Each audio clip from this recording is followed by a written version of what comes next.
ପିଲାମାନେ ତୁମେ କହିପାରିବ କି ଶ୍ୱାସନ କ'ଣ ବା ଶ୍ୱାସନର ପ୍ରକାର ବିଷୟରେ କିଛି ଜାଣିଛ? ତୁମେମାନେ ସାଇଟ୍ରିକ୍ ଅମ୍ଳ ଚକ୍ର କ'ଣ ଏହା କହିପାରିବ କି? ଆଚ୍ଛା କହିଲ, ମଣିଷର ଶ୍ୱାସତନ୍ତ୍ର କିପରି କାମ କରୁଛି ତା ବିଷୟରେ ଜାଣିବାକୁ ଇଚ୍ଛା କରୁଛ କି? ତ ଚାଲ ଆଜି ଆମେ ଏହି ସବୁ ପ୍ରଶ୍ନର ଉତ୍ତର ଏହି ଭିଡିଓ ମାଧ୍ୟମରୁ ପାଇବା। ତ ଭିଡିଓଟିକୁ ସମ୍ପୂର୍ଣ୍ଣ ଦେଖିବାକୁ ଜମା ବି ଭୁଲିବେନି। ସମସ୍ତଙ୍କୁ ମୋ କ୍ଲାସରୁମ୍ ୟୁଟ୍ୟୁବ୍ ଚ୍ୟାନେଲରେ ବହୁତ ବହୁତ ସ୍ୱାଗତ। ଯେଉଁମାନେ ଚ୍ୟାନେଲରେ ନୂଆ ଆସିଛନ୍ତି ଚ୍ୟାନେଲଟିକୁ ସବସ୍କ୍ରାଇବ୍ କରିବାକୁ ଜମା ଭୁଲିବେନି ଆଉ ତଳେ ଦିଆଯାଇଥିବା ବେଲ୍ ଆଇକନକୁ ମଧ୍ୟ ପ୍ରେସ୍ କରିଦେବେ ତାକି ଯେତେବେଳେ ନୂଆ ନୂଆ ଚାପ୍ଟର ସବୁ ଅପଲୋଡ୍ ହେବ ତୁମମାନଙ୍କ ପାଖରେ ନୋଟିଫିକେସନ୍ ଖୁବ୍ ଶୀଘ୍ର ପହଞ୍ଚିଯିବ। ଆଜି ଆମେ ଦଶମ ଶ୍ରେଣୀ ଜୀବବିଜ୍ଞାନ ବହିର ଦ୍ୱିତୀୟ ଅଧ୍ୟାୟ ଶ୍ୱାସନ ବା ରେସ୍ପିରେସନ୍ ବିଷୟରେ ପଢ଼ିବା। ତ ଚାଲ ଏବେ ଡେରି ନ କରିକି ଭିଡିଓଟିକୁ ଷ୍ଟାର୍ଟ କରିବା। ଆମେ ଯେଉଁ ଖାଦ୍ୟ ଗ୍ରହଣ କରୁ ତାହା ଜୀବ ଶରୀର ମଧ୍ୟରେ ସରଳ ଉପାଦାନରେ ପରିଣତ ହୋଇଥାଏ ଏବଂ ଏହି ସରଳ ଉପାଦାନ ପ୍ରତ୍ୟେକ ଜୀବକୋଷରେ ଉପଲବ୍ଧ ହୋଇଥାଏ। ଉପଲବ୍ଧ ଉପାଦାନ ମଧ୍ୟରୁ ଗ୍ଲୁକୋଜ୍ ଭଳି ସରଳ ଖାଦ୍ୟ କୋଷ ଭିତରେ ଜାରିତ ହୋଇ ଶକ୍ତି ମିଳିଥାଏ। ଏହା ଏକ ଅପଚୟ ପ୍ରକ୍ରିୟା। ଏହି ଶକ୍ତି ପ୍ରତ୍ୟକ୍ଷ ବା ପରୋକ୍ଷ ଭାବରେ ଜୀବକୁ କ୍ରିୟାଶୀଳ କରାଇଥାଏ ଓ ବଞ୍ଚି ରହିବା ପାଇଁ କ୍ଷମତା ମଧ୍ୟ ଦେଇଥାଏ। ତେଣୁ ଶ୍ୱସନ ପ୍ରକ୍ରିୟା ଦ୍ୱାରା ଆମେ ଖାଉଥିବା ଖାଦ୍ୟର ଜାରଣ ବା ଦହନ ଘଟି ଶକ୍ତି ମୁକ୍ତ ହେବା ସହିତ ଅଙ୍ଗାରକାମ୍ଳ ମଧ୍ୟ ନିର୍ଗତ ହୋଇଥାଏ। ସରଳ ଭାଷାରେ କହିଲେ ଯେଉଁ ପ୍ରକ୍ରିୟାରେ ଖାଦ୍ୟରୁ ଶକ୍ତି ନିର୍ଗତ ହୋଇଥାଏ ସେହି ପ୍ରକ୍ରିୟାକୁ ଶ୍ୱସନ ବୋଲି କୁହାଯାଏ। ଆଚ୍ଛା ପିଲାମାନେ, ଏବେ ତ ଆମେ ଶ୍ୱସନ କ'ଣ ଜାଣିଲେ। ଏବେ ଚାଲ ଶ୍ୱସନର ପ୍ରକାର ବିଷୟରେ ଆମେ ଜାଣିବା। ଶ୍ୱସନ ଦୁଇ ପ୍ରକାରରେ ବିଭକ୍ତ ହୋଇଛି। ପ୍ରଥମଟି ହେଉଛି ବାୟୁ ଉପଜୀବୀ ଶ୍ୱସନ ଏବଂ ଦ୍ୱିତୀୟଟି ହେଉଛି ବାୟୁ ଅପଜୀବୀ ଶ୍ୱସନ। ଏବେ ଚାଲ ଏହି ଦୁଇ ପ୍ରକାର ବିଷୟରେ ଟିକେ ବିସ୍ତାର ଭାବରେ ଆମେ ଜାଣିବା।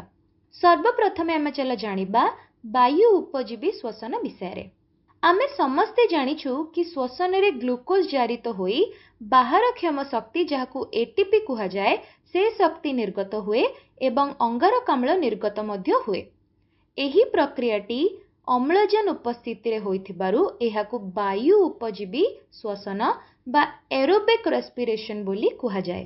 ସେହିଭଳି ଚାଲ ଜାଣିବା ବାୟୁ ଅପଜୀବୀ ଶ୍ୱସନ କ'ଣ। ଏହି ଶ୍ୱସନ ପ୍ରକ୍ରିୟାଟି ଅମ୍ଳଜାନ ଅନୁପସ୍ଥିତିରେ ହୋଇଥିବାରୁ ଏହାକୁ ବାୟୁ ଅପଜୀବୀ ଶ୍ୱସନ ବା ଏନାରୋବିକ୍ ରେସ୍ପିରେସନ୍ ବୋଲି କୁହାଯାଏ। ବାୟୁ ଉପଜୀବୀ ଶ୍ୱସନରେ ଅଧିକ ଶକ୍ତି ମିଳିଥାଏ, ସେହିପରି ବାୟୁ ଅପଜୀବୀ ଶ୍ୱସନରେ କମ୍ ଶକ୍ତି ମିଳିଥାଏ। ତ ଏବେ ଚାଲ ଆମେ ପଢ଼ିବା କୋଷୀୟ ଶ୍ୱସନ କ'ଣ। ଖାଦ୍ୟର ଜାରଣ, ଶକ୍ତିମୋଚନ ଓ ଅଙ୍ଗାରକାମ୍ଳ ବାହାରିବା ଏହି ସବୁ ପ୍ରକ୍ରିୟା କୋଷରେ ହିଁ ହୋଇଥାଏ। ଏହାକୁ କୋଷୀୟ ଶ୍ୱସନ ବୋଲି କୁହନ୍ତି। ଏହି ପ୍ରକ୍ରିୟା ପାଇଁ ମୁଖ୍ୟ ଆଧାର ରସାୟନ ବା ସବଷ୍ଟ୍ରେଟ୍ ରୂପେ 6ଟି କାର୍ବନ ଯୁକ୍ତ ଗ୍ଲୁକୋଜ୍ ଅଣୁ ହିଁ ଦରକାର ହୋଇଥାଏ। ଅମ୍ଳଜାନ ଉପସ୍ଥିତିରେ ଏହି ଗ୍ଲୁକୋଜ୍ ଅଣୁର ଜାରଣ ଘଟେ ଏବଂ ଅଙ୍ଗାରକାମ୍ଳ ନିର୍ଗତ ହୁଏ। ତା ସହିତ ମଧ୍ୟ ଅଧିକ ଶକ୍ତିଯୁକ୍ତ ବିଜାରିତ ଅଣୁ ଓ ଶକ୍ତି ମୁଦ୍ରା ତିଆରି ହୋଇଥାଏ।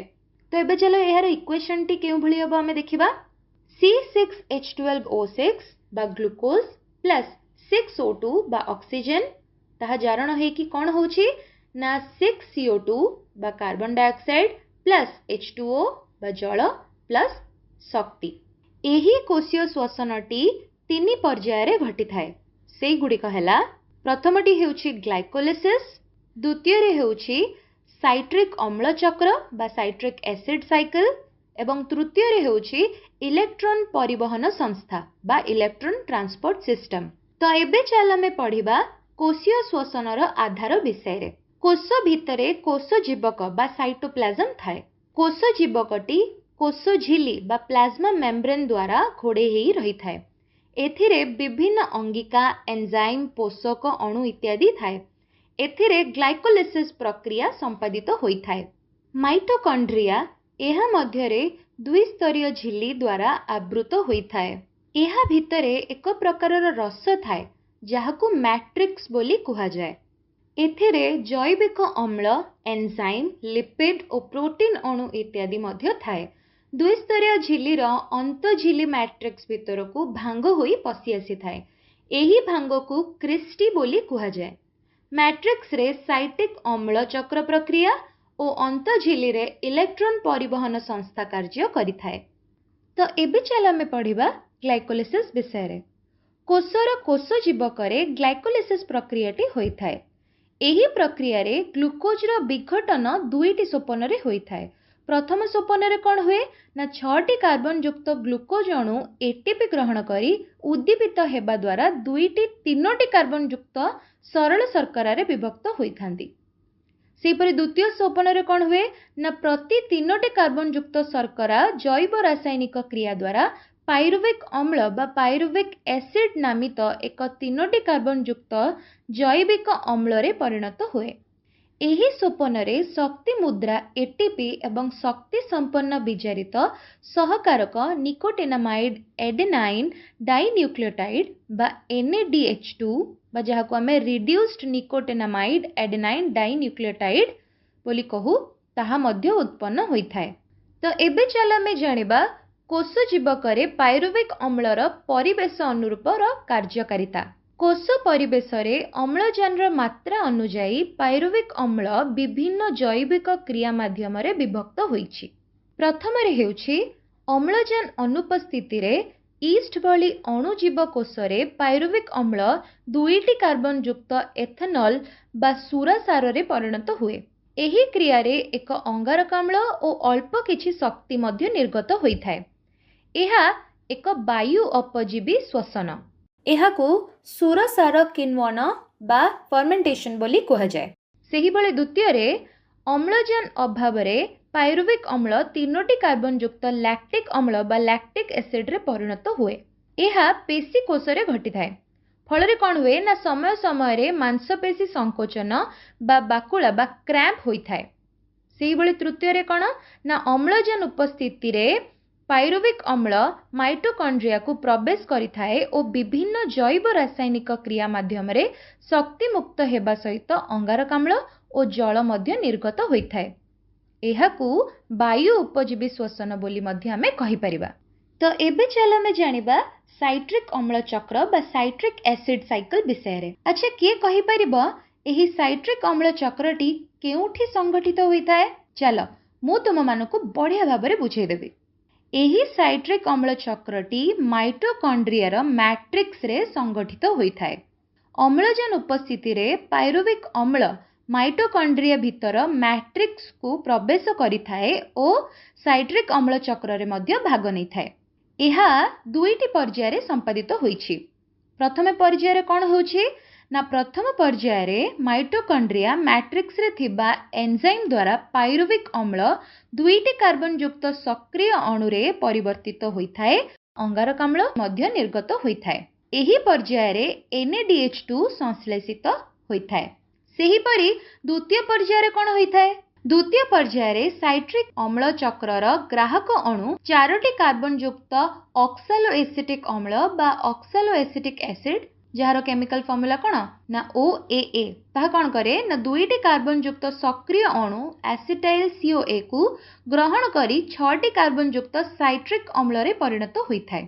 साइट्रिक अम्ल चक्र रे विभिन्न जैविक अम्ल रे परिवर्तित हेबा सहित शेष रे ग्राहक अणु OAA बा ऑक्सालोएसिटिक एसिड पुनरुत्पादन मध्य कराइथाए। एही पर्याय रे अंगारकाम्ल निर्गत हेबा सहित विजारित सहकारक NADH2, FADH2 बा रिड्यूस्ड फ्लाविन एडेनाइन डाइन्यूक्लियोटाइड और ATP मध्य उत्पन्न होइथाए। एही साइट्रिक अम्ल चक्र को सर हैंस केब्रस 1953 मसीहा रे आविष्कार करथिले।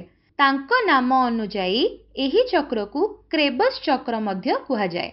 तो एबे चल आमे पढ़िबा इलेक्ट्रॉन परिवहन संस्था बा इलेक्ट्रॉन ट्रांसपोर्ट सिस्टम विषय रे। इलेक्ट्रॉन परिवहन संस्था माइटोकॉन्ड्रिया अंतझिली रे रही थाए। एही जो संस्थाटी विभिन्न प्रोटॉन एवं इलेक्ट्रॉन वाहक अणु द्वारा गढ़ाइछि। ग्लाइकोलिसिस और साइट्रिक अम्ल चक्र रु उत्पत्ति होइतिबा सहकारक NADH2 और FADH2 अणुर एही संस्था द्वारा प्रक्रियाकरण होइथाए एवं मोचित शक्ति रु ATP तैयारी होइथाए। विजारित सहकारक गुड़िक जेते सबु अछंती सेतरे कौन हुए ना इलेक्ट्रॉन बाहरी आसी इलेक्ट्रॉन वाहक अणु श्रृंखल माध्यम रे गति करिथाए एवं बाहरुथिबा प्रोटॉन जहा हेउची H+ प्रोटॉन वाहक माध्यम दुई झिल्लीर मध्यवर्ती स्थान को स्थानांतरित होइथांती। श्रृंखला शेष रे थिबा वाहक अणु एक एंजाइम द्वारा इलेक्ट्रॉन सहित मैट्रिक्स रे थिबा द्रवीभूत अम्लजान को मिसाई कौन सृष्टि करती ना जल सृष्टि करे।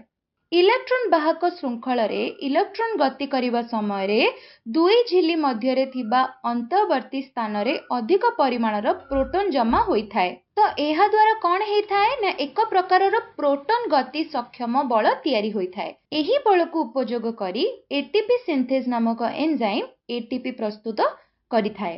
तो आमे तो जानिछंती कि वायु उपजीवी श्वसन रे 6टी कार्बन युक्त ग्लूकोज संपूर्ण भाव रे जारित हो जाए एवं एहार प्रतिटी कार्बन अंगारकाम्ल रे परिणत हो जाए। तो अम्लजान उपस्थिति रे एही प्रक्रिया चलीथिले मध्य कोशीय श्वसनर शेष सोपन रे अम्लजान आउ थरे व्यवहृत होइथाय। ग्लूकोज अणुटी वायु उपजीवी श्वसन रे 38 टी एटीपी अणु देइथाय, किंतु वायु अपजीवी श्वसन रे एहा मात्र 2 टी एटीपी अणु उत्पन्न करिथाय। तो एबे चल वायु उपजीवी श्वसन एवं वायु अपजीवी श्वसनर किछि सामान्य डिफरेंस आमे जानिदबा। वायु उपजीवी श्वसन रे कोन हेताय ना अम्लजान आवश्यक होइथाय, सेहिपरि वायु अपजीवी श्वसन रे अम्लजान आवश्यक हेइ नथाय। वायु उपजीवी श्वसन रे कोन हेताय ना एथिरु अधिक शक्ति निर्गत होइथाय बा उत्पन्न हेइथाय, आउ वायु अपजीवी श्वसन रे कम शक्ति उत्पन्न हेइथाय। जेमिति कि वायु उपजीवी श्वसन रे 38 टी एटीपी अणु उत्पन्न हुए, आउ वायु अपजीवी श्वसन रे कोन हुए ना 2 टी एटीपी अणु मात्र उत्पन्न होइथाय। वायु उपजीवी श्वसन रे कोन हुए ना एथिरे अंगारकाम्ल और जल मुक्त होइथाय, किंतु वायु अपजीवी श्वसन रे इथानल, सुरासार बा लैक्टिक अम्ल सृष्टि होइथाय। वायु उपजीवी श्वसन रे कोन हुए ना एथिरे ग्लूकोज रो संपूर्ण जारण होइथाय। वायु अपजीवी श्वसन रे कोन हेइथाय, एथिरे ग्लूकोज रो असंपूर्ण जारण होइथाय। तो एबे चल में पढ़िबा जीव श्वसन विषय रे। कोशीय श्वसन पई ग्लूकोज भली सरल शर्करा सबस्ट्रेट भाबरे दरकार होइथाय। तो आमे माने तो जानिछे जीव बा प्राणी माने ग्रहण करुथुबा जैविक पोषक कोन हेइथाय ना हम शरीर रे सरलीकृत होई प्रत्येक कोष पाखकु जाइथाय। तो मनीष शरीर रे एहा पाचक प्रणाली और उद्भिद शरीर प्रत्येक कोष बा केतेक निर्दिष्ट कोष रे एही खाद्य सरलकरण प्रक्रिया घटी थाए। सबुठारु गुरुत्वपूर्ण विषय हेउछि उद्भिद एवं प्राणी शरीर रे हेउतबा वायु उपजीवी श्वसन क्रिया रे व्यवहृत होतबा अम्लजान रो इंपोर्टेंस बा जोगाण। जीव परिवेश रु अम्लजान ग्रहण करिथाय कि नै। तो वायु उपजीवी श्वसन क्रिया रे अम्लजान ग्रहण क्रिया एक बहुत ही इंपोर्टेंट अंश बा आवश्यक अंश। तो अम्लजान ग्रहण रे उद्भिद एवं प्राणी मध्य रे भिन्नता देखा जाए। तो आगु को जाइके आमे एटा टिके विस्तार भाव रे बुझिबा, ठीक अछि। तो एबे चल आमे जानिबा उद्भिद श्वसन विषय रे। तो पिला माने आमे तो जानिछे जेतिकी सबु गछलता अछंती तो बा सबुज उद्भिद जहाँ भी अछंती से माने कोन करथांती ना परिवेशर जो वायु रे थिबा अम्लजान को ग्रहण करथांती हला। तो से जो अम्लजान ग्रहण करथांती ताहा गोटे प्रक्रिया द्वारा ग्रहण करथांती। से प्रक्रियाटी कोन ना उद्भिद विसरण प्रक्रिया। एही प्रक्रिया माध्यम रे परिवेशरु वायु रे थिबा अम्लजान सबुज उद्भिद कोन करथांती ना ग्रहण करथांती। तो आमे माने एमती किछि गछ देखिचे जोतरे कि माने पत्र नाही, देखिଛ ना नहीं जे जो गछरे माने पत्र झड़ी हेइथिबो पत्र नथिबो तो सेमानंको आमे कोन कहिबा निम्न मानर पत्र विहीन उद्भिद हला। तो से माने कोन करथांती ना निज शरीरर उपरिस्थ कोष माध्यम रे परिवेशरु अम्लजान युक्त वायु सीधा सरलक विसरण द्वारा ही ग्रहण कर दिथांती हला। किंतु पत्र युक्त सबुज उद्भिद जेते सब अछंती पूरा भरपूर पत्र जो गछरे थिबो, ठीक अछि, से माने कोन करथांती ना पत्र रे रहितिबा स्टोमो बा स्टोमाटा माध्यम रे परिवेशरु अम्लजान ग्रहण करिथांती। तो स्टोमाटा बाट देई कोन हुए ना अंगारकाम्ल एवं अम्लजान गैस रो विनिमय घटी थाए। दिन बेले आलोक श्लेषण समय रे पत्र कोन करे ना स्टोमाटा बाटे अंगारकाम्ल ग्रहण करे। एही समय रे उद्भिद रे कोशीय श्वसन रे बाहरुथिबा अंगारकाम्ल आलोक श्लेषण प्रक्रिया रे व्यवहृत होइथाय। आलोक श्लेषण रे बाहरुथिबा अम्लजान श्वसन प्रक्रिया रे मध्य व्यवहृत होइथाय। स्टोमाटा माध्यम रे गृहीत होइथिबा अम्लजान गोटिए कोषरु आउ गोटे कोषकु विसरित होई गछर डाल, पत्र, फूल, फल भली प्रत्येक अंगरे रहिथिबा समस्त कोष निकट रे पहुंची थाए। तो एबे चल में पढ़िबा प्राणी मानक श्वसन विषय रे। अच्छा पिला माने ତୁମେ ମାନେ କହିପାରିବ कि जलचर प्राणी माने जेते सब अछंती बा एक्वेटिक एनिमल्स जो माने अछंती सेमानक मध्यरे श्वासक्रिया किपरि होइथाय? जलचर प्राणी मानक मध्यरे श्वासक्रिया संपादन पई विसरण बा डिफ्यूजन प्रक्रिया टी कार्य करिथाय। जेमिति कि एकोकोसिया बा प्रोटोजोआ, छिद्राळ बा पोरिफेरा ओ हाइड्रा जातीय प्राणी माने कोन करंती ना श्वासक्रिया पई सेमानक पाखरे किछि निर्दिष्ट अंग न थाए। तो सेहिति पई सेमाने कोन करंती ना जलरे द्रवीभूत होइथिबा अम्लजान को सीधा सड़क विसरण प्रक्रिया रे ग्रहण करिथांती बा डिफ्यूजन प्रोसेस रे ग्रहण करिथांती। और तुमे माने देखिथिबो जिया, जोको, बेंग से माने कोन करंती चर्म द्वारा श्वासक्रिया करिथांती। तांको स्किन थ्रू रु से माने श्वासक्रिया करथांती। ठीक अछि। ओदा चर्म बाट देई वायुमंडलर मुक्त अम्लजान द्रवीभूत होई श्वासन रे व्यवहृत होइथाय। बेंगटी कौन करे ना दीटा टाइप रो श्वासक्रिया करिथाय। गोटे होची तार मुख गह्वर पटे बा पाटी बाटे, आउ गोटे होची तार फुसफुस बाटे। हैला शीत सुक्ति बा हाइबरनेशन समय रे बेंग कौन करे ना तार स्किन द्वारा बा चर्म द्वारा श्वासक्रिया संपादन करिथाय। सेमिति असरपा परी कीट पतंग मानकर कौन हुए ना तांकर श्वास रंध्रा बा स्पाइरेकल बोली जहाको कुहा जाए ता मध्य देई अम्लजान शरीर मध्य को प्रवेश करिथाय। सेमिति कंकड़ा, चिंगुड़ी, गेंडा, शामुका तांकर गाली द्वारा श्वासक्रिया करथांती। तो तुमे माने देखिथिबो माछ मानकर भी गाली थाए बा गिल्स बोली जहाको हमें कहू सेई थ्रू रु से माने श्वासक्रिया करथांती कि नहीं। बट कंकड़ा, चिंगुड़ी, गेंडा, शामुका जेते सब अछंती तांको गाली ठारू माछर गाली बहुत भिन्न। सेमिति साप, पारा, बतक, बादुड़ी एवं मनीष आदि प्राणी मानक श्वासक्रिया को थ्रू रु हेइथाय ना फुसफुस बा लंग्स द्वारा हेइथाय। एमिति किछि जल जीव माने अछंती जो माने कोन करंती ना लंग्स बाटे बा फुसफुस बाटे श्वासक्रिया करथांती। जेमिति कि कइंच, कुंभीर, तिमी माछ। तुमे माने देखिथिबो तिमी माछ जेतबेले समुद्रर ऊपर सरफेस को आस्थाए जेतबेले टीवी रे देखिथिबो तो से कोन है गोटे बहुत बड़ फाउंटेन भलिया पानी स्प्रे हुए। सेटा एक्चुअली पानी स्प्रे हुएनी, से कोन करे ना सेठी निश्वास नबा पई आसे। तो एठू हमें कोन जानले ना तिमी माछ तार फुसफुस बा लंग्स थ्रू रु श्वासक्रियाटी करिथाए। तो एबे तो आमे जानिले प्राणी मानक श्वसन विषय। तो एबे चल आमे जानिबा जैविक जारण बा बायोलॉजिकल ऑक्सीडेशन विषय। तो पिला माने आमे कोन जानिछु ना दहन बेले ताप्त शक्ति उत्पन्न होइथाय कि नहीं होइथाय। तो जीव शरीर रे एही बळी दहन प्रक्रिया को जैविक जारण बा बायोलॉजिकल ऑक्सीडेशन बोली कुहा जाय। एही बायोलॉजिकल ऑक्सीडेशन बा जैविक जारण पई किछि एंजाइम आवश्यक पड़ी थाए। जीव कोषर कोष जीवक और माइटोकॉन्ड्रिया रे एही बळी अनेक एंजाइम थाए। सेही गुडिकर सहयोग रे जैव रासायनिक प्रक्रिया द्वारा खाद्यरु शक्ति उत्पन्न होइथाय। एही शक्तिटी एडेनोसिन ट्राइफॉस्फेट बा एटीपी अणुरे बांधी होई रहिथाय। तेणु जीव कोषरे एटीपी शक्ति मुद्रा और माइटोकॉन्ड्रिया शक्ति केंद्र रूपे कार्य करिथाय। श्वसन टाइम रे जो शक्तिटी उत्पन्न हुए ताहा कौन हुए ना एटीपी गठन रे व्यवहृत होइथाय। एडेनोसिन डाइफॉस्फेट बा एडीपी रे गोटिए फॉस्फेट अणु थाए जहाको पीआई बोली कुहा जाए। ताहा मिसिले एटीपी गठित हुए। तो तार समीकरणटी केउ भली हबो ना एडीपी प्लस पीआई बा फॉस्फेट अणु दुहे मिसी कोन दउचंती ना एटीपी। कोषर विभिन्न रासायनिक प्रक्रिया रे एटीपी भाग नै थाए। गोटिए एटीपी अणु भांगी एडीपी और पीआई रे परिणत हेले 30.5 किलो जूल शक्ति निर्गत होइथाय। सेमिति पेशीर संकोचन, पृष्ठिसार संश्लेषण, स्नायविक आवेग संचरण भली समस्त प्रक्रिया रे एटीपी व्यवहृत होइथाय। उद्भिद और प्राणी मानक श्वासक्रिया रे पार्थक्य हेला उद्भिद रे स्टोमाटा दे अम्लजान और अंगारकाम्ल गैस विनिमय होइथाय, किंतु प्राणी मानक शरीर रे एथिपाई विभिन्न विभिन्न अंग रहिछि। तो चलो एबे सेई गुडी को विस्तार भाबरे जानिबा। तो एबे जानिबा मनुष्यर श्वासतंत्र विषय बा ह्यूमन रेस्पिरेटरी सिस्टम विषय। मनुष्य शरीर रे श्वासतंत्र रो विभिन्न अंश रहिछि। सेगुडी को कोन कोन ना नासारंध्र, नासापथ, ग्रसनी, श्वासनळी, श्वासनलिका और फुसफुस। एई सब थ्रू आमे कोन करथाउ ना निश्वास प्रश्वास नेइ थाउ। तो एबे चल एही अंश गुडी को के डिटेल्स रे जानिबा। सर्वप्रथमे चल आमे जानिबा नासारंध्र बा नॉस्ट्रिल विषय। पाटी उपरे श्वास पथर द्वार भाबे दुईटी नासारंध्र बा नाकफोड़ा रहिछि।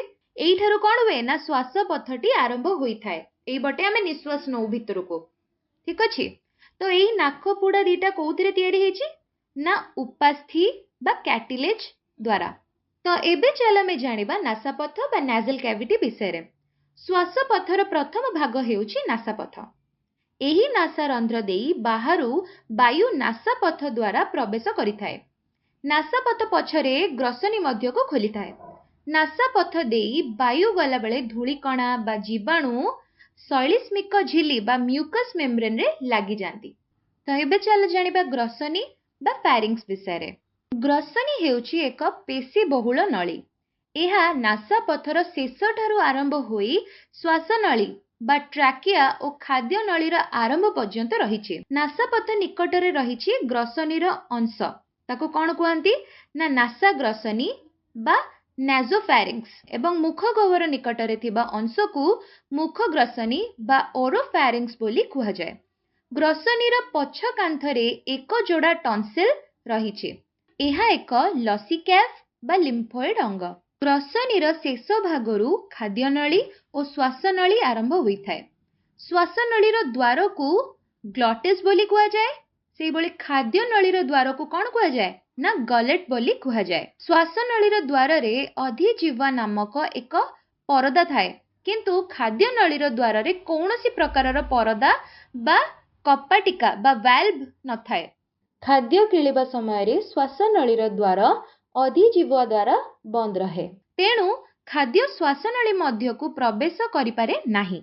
अन्य समय रे कोन हुए ना श्वासनळीर द्वारा खोला रहुथिबारु साधारण भाबे श्वासक्रिया संपादन होइथाय। तो एबे चला में जानिबा श्वासनळी बा ट्राकिया विषय रे। श्वासनळीर आरंभ रे रहिछि स्वरपेटिका बा लैरिंग्स। एथिरे तेबा सरु सरु सूता परी स्वरतंत्री बा वोकल कॉर्ड तार कंपन द्वारा कौन हुए ना ध्वनि सृष्टि होता है। जितेबाला आम गीत गाऊ किंबा कथबार्ता करू बा कथा हो जितेबाला सेतेबाला कौन हुए ना हमर वोकल कॉर्ड बा जो सरु सरु जो सूता परी स्वरतंत्री अच्छी से कौन हुए ना वाइब्रेशन हुए जहा फल रे हमर साउंड बाहरे पाटिरू ठीक अछि। सुर पेटिका परे श्वासनळीटी दुईटी श्वासनळिका बा ब्रोंकी भाबे विभक्त होइछे। एही ब्रोंकी भाबे विभक्त हैला परे प्रत्येक निज पटर फुसफुस मध्य को प्रवेश करिथाय। परे कोन हुए ना प्रत्येक पटर श्वासनळिका अनेक शाखा प्रशाखा रे विभक्त होई सूक्ष्म श्वासनळिका बा ब्रोंकियोल सृष्टि करिथाय। परिशेष रे प्रत्येक सूक्ष्म श्वासनळिका वायुर छोट छोट कोठरी बा कोटरिका बा एल्वियोली रे खोलिथाय। एबे चल ଆମେ जानिबा फुसफुस बा लंग्स विषय रे। बक्ष गह्वर बा थोराइक कैविटी मध्य रे दुईटी फुसफुस अछि। से दुईटी हेउछि दक्षिण एवं बाम फुसफुस। एहा स्पंज परी नरम थाए। एहा फुसफुस आवरण द्वारा आच्छादित होई रहिछि। फुसफुस धमनी बा पल्मोनरी आर्टरी द्वारा हृत्पिंडरु अंगारकाम्ल युक्त रक्त फुसफुस को आसीथाए एवं फुसफुस रु अम्लजान युक्त रक्त फुसफुस शिरा बा पल्मोनरी वेन देई हृत्पिंड को फेरिथाए। सेमिति फुसफुस चारिपटे रहिछि प्लूरल कैविटी जाको फुसफुस आवरण गह्वर बोली मध्य कुहा जाय। एहा बाह्य ओ आभ्यंतरीण आवरण बा प्लूरल मेम्ब्रेन को नेकी गठित होइछि। भीतर पटर आवरणटी फुसफुस को आवृत करी रखिथिबा बेले बाह्य आवरणटी बक्ष गह्वर ओ मध्य छदार भीतर पट को लागि करी रहिछि। गह्वर भीतर थिबा रस आवरण दुईटी को पिछिल करी रखिताए। एही वायुरोधी गह्वरर चाप फुसफुस ठारू प्राय 3 रु 4 mmHg कम थाए। एहा प्रश्वास बेले कोटरिका मानक भितरे वायु भर्ती हेबारे साहाय्य करथाए। तो एबे तो आमे जानिले मनिषर श्वासतंत्र एवं एहार विभिन्न अंश विषय रे। तो एबे चल आमे जानिबा श्वासक्रिया बा रेस्पिरेशन कोन। एही श्वासक्रियाटी तीनोटी पर्याय रे विभक्त होइछे। प्रथमटी हेउछि संवातन बा वेंटिलेशन, द्वितीय रे हेउछि गैस विनिमय बा गैस एक्सचेंज एवं तृतीय रे हेउछि गैस परिवहन बा गैस ट्रांसपोर्टेशन। तो एबे चलो सर्वप्रथमे आमे जानिबा संवातन बा वेंटिलेशन कोन। संवातनटी पुणी थरे दुईटी पर्याय रे विभक्त होइछे। प्रथमटी हेउछि प्रश्वास बा इंस्पिरेशन एवं द्वितीय रे हेउछि निश्वास बा एक्सपिरेशन। फुसफुस मध्य को वायुर प्रवेश को कोन कुआ जाय ना प्रश्वास बा इंस्पिरेशन। सेही बळी फुसफुस रु वायुर प्रस्थान को कोन कुआ जाय ना निश्वास बा एक्सपिरेशन। जड़े सुस्थ व्यक्तिर एही प्रश्वास और निश्वास हार मिनिट को प्राय 15 रु 20 थर थाए। एही फुसफुस टी बक्ष गह्वर मध्य थाए। बक्ष गह्वर होची देखिबाकू एक फंपा पवन निरोधी कोठरी भलिया। एहार आगपट स्टर्नम, पछपट मेरुदंड, दुईपट पंजरा हाड़ और अंत पंजरा मांसपेशी बा जहाकू इंटरकोस्टल मसल्स बोली कुआ जाए एवं तळपट मध्य छदा बा डायफ्राग्राम द्वारा गठित होई रहिछि। मध्य छदा बा डायफ्राग्राम देखिबाकू एक गंबुज आकारर। एहा आमर बक्ष गह्वर एवं उदर गह्वर बा एब्डोमिनल कैविटी रे थाए। तो एबे चला प्रश्वास बा इंस्पिरेशन कोन जानिबा। श्वासक्रिया समय रे अंत पंजरा मांसपेशी, मध्य छदा एवं उदरीय मांसपेशी एही तीन जण सक्रिय अंशग्रहण करिथांती। प्रश्वास समय कौन हुए ना अंत पंजरा मांसपेशीर संकोचन घटिताए एवं उदरीय मांसपेशीर शिथिलन घटिताए। फल कौन हुए ना गंबुज आकारर मध्य छदा बा डायफ्राग्राम सळख बा समतल होई जाए, जा फल कौन हुए ना पंजरा हाड़ आगकू उठी आसे। एही प्रक्रिया समय रे बक्ष गह्वरर आयतन प्राय 20% वृद्धि पाए एवं बक्ष गह्वर और फुसफुस मध्यस्थ वायुचाप वायुमंडलर वायुचाप ठारू कम हुए। तेणु उच्च वायुचाप थिबा वायुमंडलरू वायु निम्न वायुचाप थिबा फुसफुस मध्यकू प्रवेश करिथाए। प्रश्वास होउछि एक सक्रिय प्रक्रिया अटे।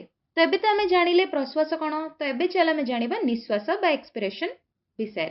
निश्वास होउछि एक शिथिलन प्रक्रिया। एही समय कौन हुए ना मध्य छदा बा डायफ्राग्राम और अंत पंजरा मांसपेशीर शिथिलन घटिबा सह उदरीय मांसपेशीर संकोचन मध्य घटिथाए। पंजरा हाड़ पूर्व स्थान को फेरी आसे। मध्य छदा बा डायफ्राग्राम पुणी थरे गंबुज आकारर हेई जाए। बक्ष गह्वरर आकार ह्रास पाए एवं एहा फुसफुस उपरे चाप पकाई थाए। तेणु फुसफुस मध्यरु वायु बाहर को चली आसे। तो एबे तो आमे जानिले संवातन एवं एहार दुईटी पर्याय विषय रे। तो एबे चल आमे पढ़िबा गैस विनिमय बा गैसियस एक्सचेंज विषय रे। फुसफुस मध्य को जेतबेले वायु प्रवेश करि थाए, एहा मध्य रे थिबा कोटरिका गुडिक वायु द्वारा पूर्ण होई थाए। साधारणतः बाह्य वायु रे अम्लजान सांद्रता अधिक और अंगारकाम्लर सांद्रता कम थाए। कोटरिका को जो रक्त जालक बा कैपिलरी घेरी रही थाए, एहा मध्यरे प्रवाहित हेउथबा रक्त रे अम्लजान सांद्रता कम और अंगारकाम्लर सांद्रता अधिक थाए। कोटरिका मध्यरे जो ऑक्सीजन और कार्बन डाइऑक्साइड गैस थाए और रक्त जालक मध्यरे कार्बन डाइऑक्साइड एवं ऑक्सीजन गैस मध्यरे सांद्रता रे भिन्नता थाए। एथिपाई कोटरिका मध्यरे थिबा वायु और रक्त जालक रे प्रवाहित रक्त मध्यरे विसरण प्रक्रिया द्वारा अम्लजान और अंगारकाम्ल गैस र विनिमय घटी थाए। अम्लजान फुसफुस कोटरिकारु रक्त मध्य को प्रवेश करे और रक्त मध्यरु अंगारकाम्ल गैस फुसफुस कोटरिका मध्य को बाहरी आसी थाए। तो एबे चल आमे पढ़िबा गैस परिवहन बा गैस ट्रांसपोर्टेशन विषय रे। लोहित रक्त कणिका जहाको आरबीसी बोली कुहा जाए, सेथिरे हेमोग्लोबिन थाए। एही हेमोग्लोबिन अम्लजान ग्रहण करी ऑक्सी हेमोग्लोबिन रे परिणत होई जाए एवं एहा शरीरर विभिन्न कोष निकटरे पहुंची थाए। कोष निकटरे एहा भांगी अम्लजान और हेमोग्लोबिन रे परिणत होई थाए। एही अम्लजान कोष मानक मध्य को प्रवेश करे एवं कोष मानकरु निर्गत अंगारकाम्ल गैस रक्त को चली आसे। कोषरे चलुथबा एही गैसीय विनिमय मध्य विसरण प्रक्रिया द्वारा होई थाए। कोषरु बाहरुथिबा अंगारकाम्ल गैस रक्त माध्यम रे फुसफुस रे पहुंचे और विसरण प्रक्रिया द्वारा रक्तरु फुसफुस कोटरिका बाट देई वायुमंडल को निर्गत होई थाए। एही पूरा प्रक्रिया ही गैस र परिवहन। तो पिला माने ये तो थिला आजिर चैप्टर विषय रे। मु आशा करूची चैप्टर टी तुमे माने बहुत भल भाबरे बुझी परिथिबो। आउ जोठी भी तुम मानकु डाउट आसुची तुमे माने कमेंट सेक्शन रे हमकु जानि परिबो। आउ जदि भिडियोटी तुम मानकु भल लागिछि ताहले like share comment and subscribe करबा को जमा भूलिबनी। तो आजि पई एतिकी। मु पुणी आसीबी आगामी भिडियो रे गोटे नुआ चैप्टर को नेकी। सेते पर्यंत समस्ते खुशी रे रुह एवं सुस्थ रुह।